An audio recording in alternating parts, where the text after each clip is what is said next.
Changer de job est une décision importante qui ne se prend pas à la légère, sur un coup de tête ou sur le coup d'une émotion, mais c'est une décision qui se mûrit. Aussi, je vous propose de respecter 3 étapes avant de vous lancer. La première étape consiste à bien identifier les raisons qui vous poussent à vouloir quitter votre employeur. Ces raisons sont-elles bien fondées? C'est par exemple un contenu de poste qui a perdu un peu de sa substance, qui vous motive un petit peu moins. Ce sont des perspectives d'évolution qui sont moins évidentes. C'est peut-être une ambiance de travail, un environnement qui est moins motivant également.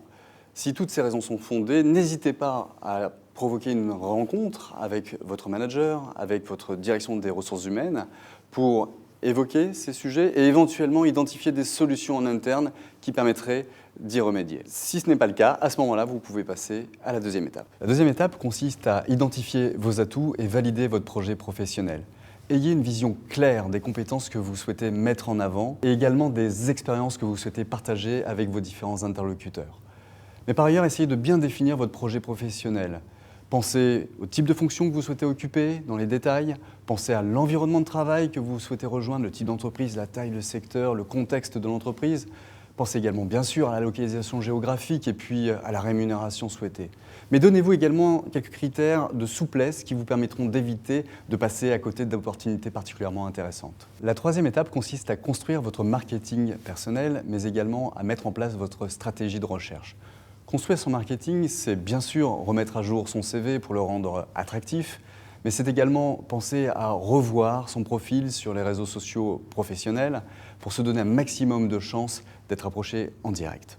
Pour ce qui est de la stratégie, vous pouvez bien sûr partir du principe que vous allez répondre aux annonces qui répondent à vos attentes, tout en évitant bien sûr d'inonder le marché de votre CV. Mais je vous conseillerais surtout de travailler sur votre réseau.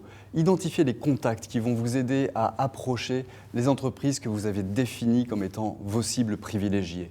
C'est le meilleur moyen d'obtenir des opportunités qui ne sont pas souvent disponibles sur le marché, et en tout cas de manière très visible. Travaillez ce réseau de manière virtuelle, bien sûr, au travers des réseaux sociaux professionnels, mais n'hésitez pas non plus, bien sûr, à rencontrer dans la vie réelle ces interlocuteurs qui vous permettront d'avoir accès à ces belles opportunités. Si vous respectez toutes ces étapes, vous êtes alors prêt à vous lancer dans cette grande aventure qu'est la recherche d'un nouveau job.